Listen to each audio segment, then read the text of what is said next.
Добро утро и од мене. Верувам добро сте расположени ова утро. Добро утро секој утро ви посекуваме секојдневно на телевизија Алфа. Секој вторник имаме интересна тема со професорот по трудово право Лазар Јовевски, затоа денеска еве каква тема одбравме само за вас.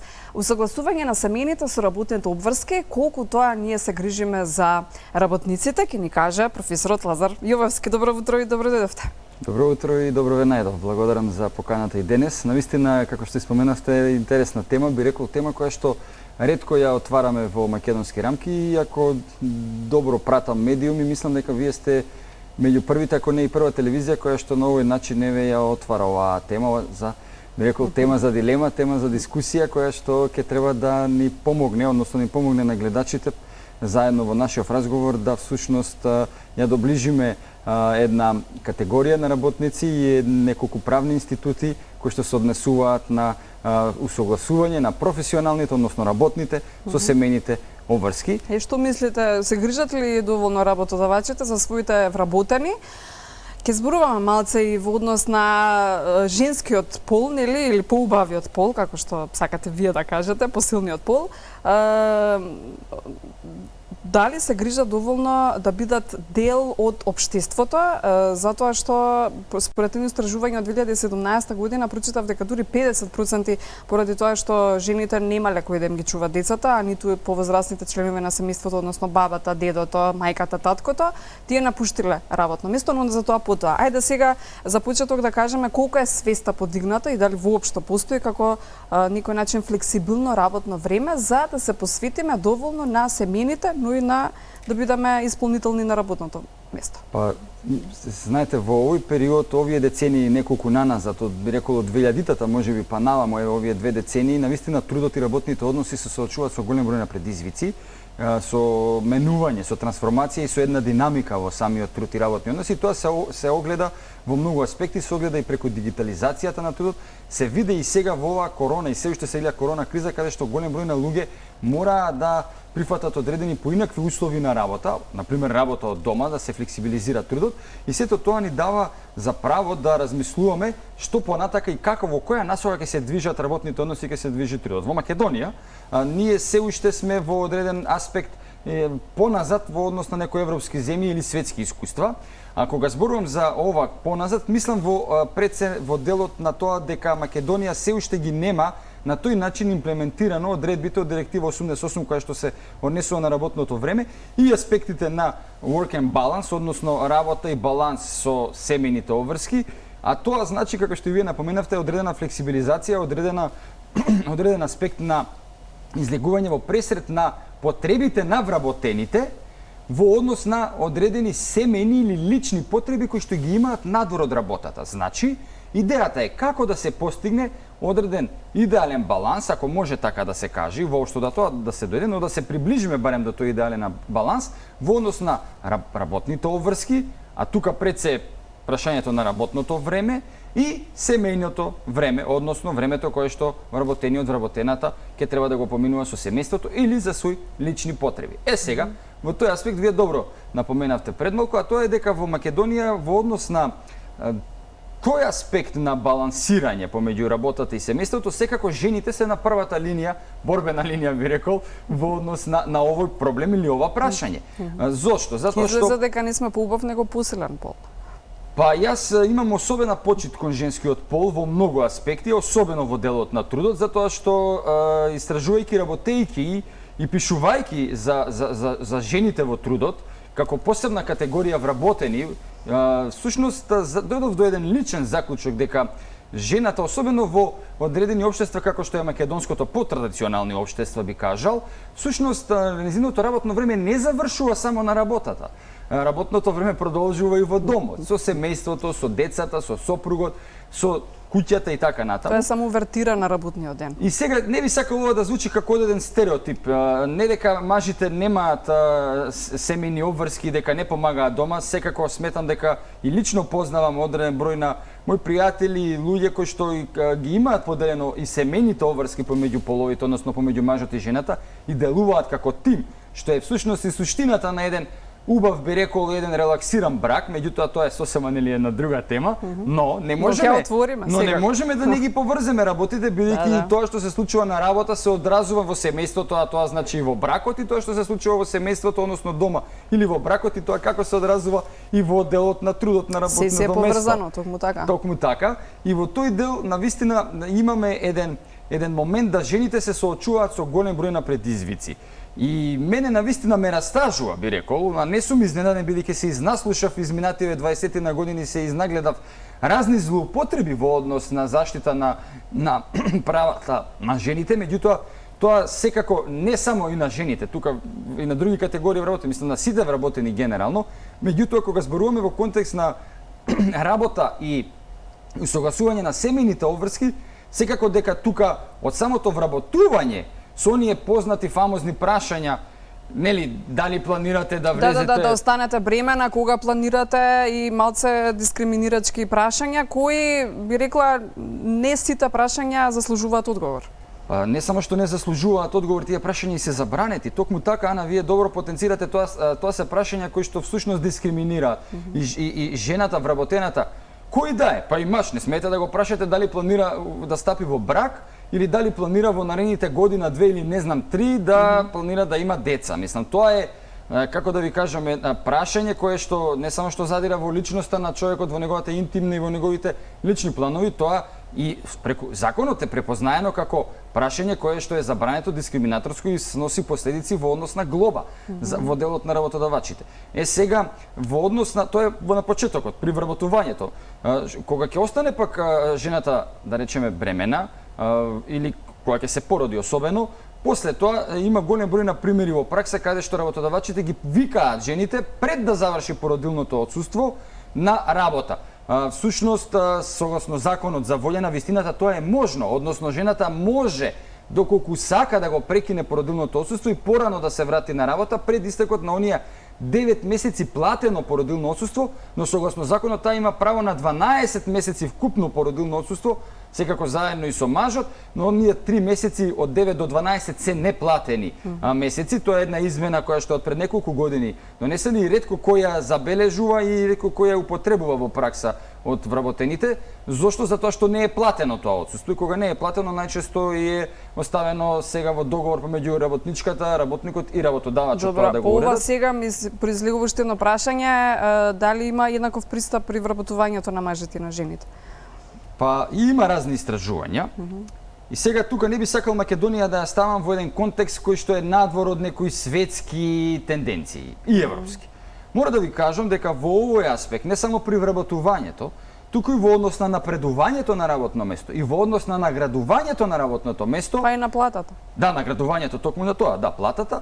Всушност жените се во одредена подредена положба и ситуација, и тоа го зборува статистиките во Македонија, во регионот, во Европа и во светот.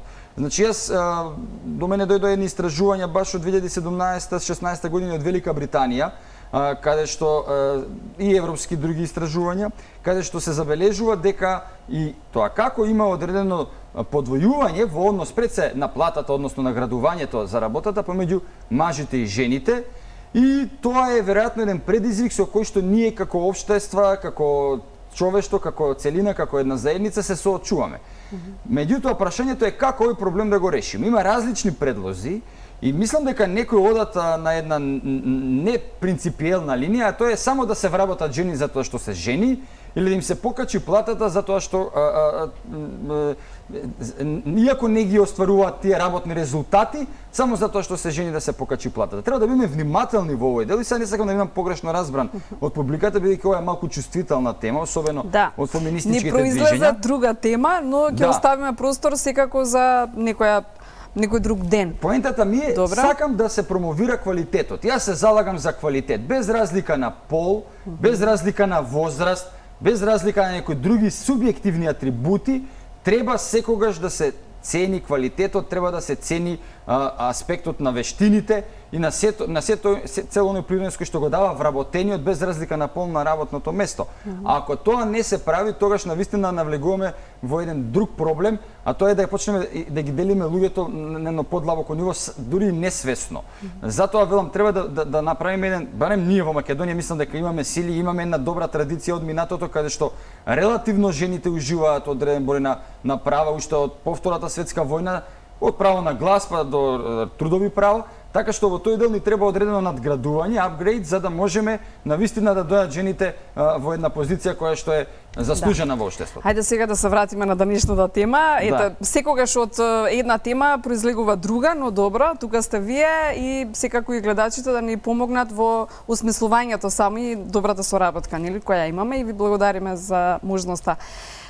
Усогласување на семените со работните обврски. Постои ли во денешно време кај нас, значи не збориме во 2017, значи сега во 2020 година флексибилно работно време, односно можност на работното место да има детска градинка, можност за повозрастните членови на семејството да има згрижувања или центар каде што би можеле да не ве боли глава, нели, каде ќе биде згрижен, да ја обавувате вашата работна обврска постојано и нели да не мислите дека никој нема да се грижи за вашите постари членови на семејството.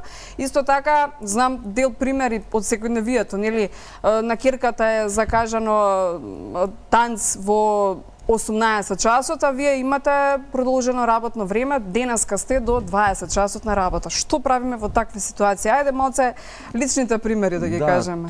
Токму тоа е всушност тоа и последново што го споменавте, но и претходните прашања што ги отворивте со градинките, со пензионерските домови се многу актуелни прашања.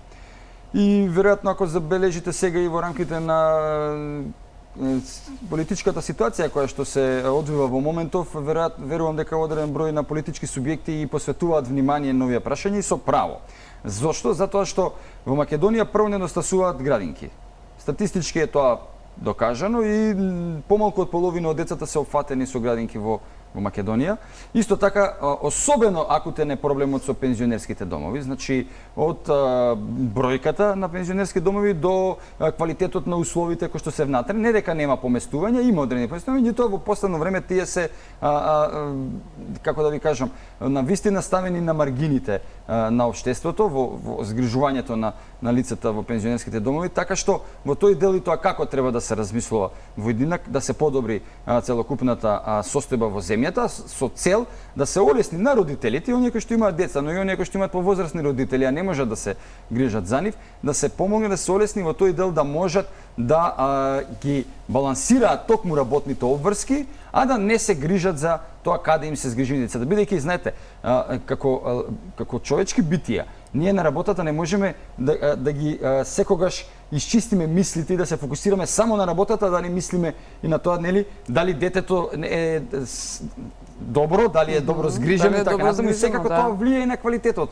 на извршувањето на работните задачи. Што се однесува до отварањето на градинки или центри за деца во рамки на самите компании или на самите државни институции и установи, можам да кажам дека сме на почетокот на тој процес. Се започна нешто, ако добро се сеќавам, баш тогаш позитивна реакција имаше и од вработените, но и од пошироката општествена јавност, кога се отвори градинка во рамките на Министерството за финансии, и тоа беше негде 2014-15 година, сега точно не ме фаќате за збор. Значи, тоа време беше и навистина тоа имаше еден позитивен фидбек, барем од... И толку беше. Тука застана процесот. Не сум чул за други институции во меѓувреме, овие 3-4, можеби 5 години да се отвориле, можеби има, но јас велам, не сум слушнал дека постојат такви установи кои што ги згрижуваат децата, а во однос на одредени компании и таму се почнува полека. Нема да споменувам, но меѓутоа мислам дека има една компанија во околината на Скопје, во оние зони, економските зони каде што започнуваат веќе со тој процес. Така што велам, тоа е сето во зародиш и тоа треба да се поддржи и треба да се помогне и од страна на државата. Зошто го зборувам ова? Многу е поедноставно и веќе светските, не македонските, бидејќи ние ги немаме се уште искуството, меѓутоа светските, европските искуства говорат кога децата се згрижени поблиску до работното место каде што работат вработените, многу е поедноставно и токму се намалува времето за земање на деца од градинка, за носење на деца од градинка, за она да се размислува како да се времето усогласи и токму се прави тој баланс кој што е нужен и потребен да се помогне да се усогласуваат семејните со професионалните обврски. Сега во однос на она посебно што го поставивте како момент ако детето е на балет. Да. Или на басен, на пијано, или не знам на странски јазик, така да. Е. Кај нас искуствата во пракса се поразувачки, затоа што може би, се извинувам, има врска тоа професијата на самите родители. Некое работно место може или да се има Апсолутно. време, нели баш флексибилно работно време, но некои места како професија не налагаат дека можете вие да имате флексибилност во работните обврски. Во фабрика, да речеме. Кој ќе ве пушти вие да изнесете дете ако е на танц во 17 часот, а вие сте на работа до 18? Да, тоа знае, карикирам сега, да но биде предизвик. за реални проблеми кога се работи сменски, кога зависи како е организирано, како е распоредено или прераспоредено работното време, може да биде голем предизвик и токму затоа на линија на усогласување професионалните, односно работните со семејните обврски, токму клучот е во делот на менаџирањето на работното време. Работното време е клучот како да се постигне тој баланс помеѓу овие два аспекта на живење, професионалниот и семејниот, со тоа што таму каде што има можност треба да се направи една нормативна рамка, односно интервенција во Законот за работните односи, да не може работодавачот да наложи на вработениот да работи прекувремено, кога претходно знае дека е известен дека во 18 или во 17 часот треба да го однесе детето на одредена активност која што е семејна, дали е пијано, дали е игра орна, дали е балет како што напоменавте или слично, не и се небитно. Меѓутоа во тој дел да не може да наложи освен во одредени исклучителни услови, нели како што е некоја вонредна војна состојба или нешто ако се случува каде што е ад хок ситуација да мора баш тој ден вработениот да остане. Меѓутоа кај нас велам започнав во тој контекст да зборувам дека праксата е поразувачка во смисла да работодавачите многу често ги замолуваат во наводници вработените да останат прекувремено, вработените остануваат прекувремено и сега тука се јавуваат некои други проблеми и прашања. Зошто ова не смее да се случува? А ако се случува, мора да биде платена прекувремената работа. Сакам да упатам и еден апел до самите работодавачи. Кога веќе ги задржуваат работниците прекувремено да го почитуваат таа нивна, би рекол, не жртва, но една нивна посветеност и ревност кон работодавачот, да ја платат. Меѓутоа, секако да ја платат, бидејќи тоа е законска врска, но јас зборам сега во пракса. Во пракса, да бидеме искрени, многу често слушам примери од граѓаните, од вработените, па и од работодавачите дека не се плаќа. И затоа го напоменувам, мора да се плати. Тоа е законска врска. Меѓутоа, моментот, аспектот кој што сакам да го потенцираме дека ако не го платиш вработениот кој што ти работи прекувремено, ако многу често или константно наложуваш прекувремена работа, при тоа дури не ја ни евидентираш и така натаму, бидејќи таа мора да се евидентира, таа е и законски ограничена колку часа може да биде во текот на една година. Тоа е 190 часа максимум, освен во одредени институции каде што може, како што е полиција, војска и така натаму, да биде и повеќе од израство, повеќе од 190 часа. Така што создаваш една многу негативна клима во самата компанија, на самото работно место и креираш незадоволни работници. Мојот апел до работодавачите е: креирајте задоволни работници. Не е секогаш во парите, многу пати и во почита, во уважувањето, во респектот, секако дека и во плаќањето на прекувремените часови и така натам. Дајте да создаваме една клима на меѓусебна доверба, на меѓусебна почит и помеѓу работниците и помеѓу работодавачите. Да, и за крај на денешниот наш разговор верувам дека не зборувавме метафизика, ниту нешто што е многу далеко од нашето општество, но би било добро да земат пример работодавачите и на вистина да бидат пријателски наклонети кон семејството, но и кон работодавачите и работниците, затоа што на вистина нам ни фали тоа, да имаме едно добро општество. Па да, добро општество, кој што да подразбира по тоа добро, секако започнува најпрво од домот, една добра клима, атмосфера во домот, во семејството, но продолжува на работното место, бидејќи голем број на часови поменуваме на работно место, некои повеќе на работа отколку дома. Така што дефинитивно да создаваме една поинаква концепција и свест на делување. Да се почитуваме и да се уважуваме.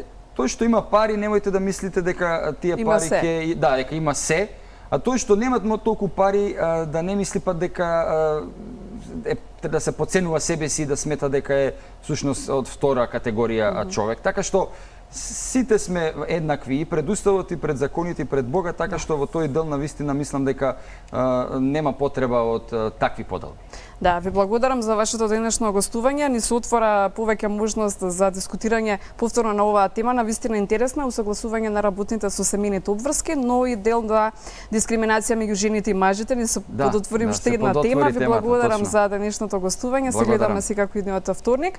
Ете толку, верувам дека работодавците ќе не слушнат убаво и ќе имаме една убава порака до сите нив, дека треба да се почитува работникот и неговото време, неговото семејство, но и работните обврски да се плаќаат, како рековме, ако има дополнително работно време. Ви благодарам што бевте на телевизија Алфа. Продолжува Добро утро секој утро со колегите Слободан Келиевска и Андреја Василевски.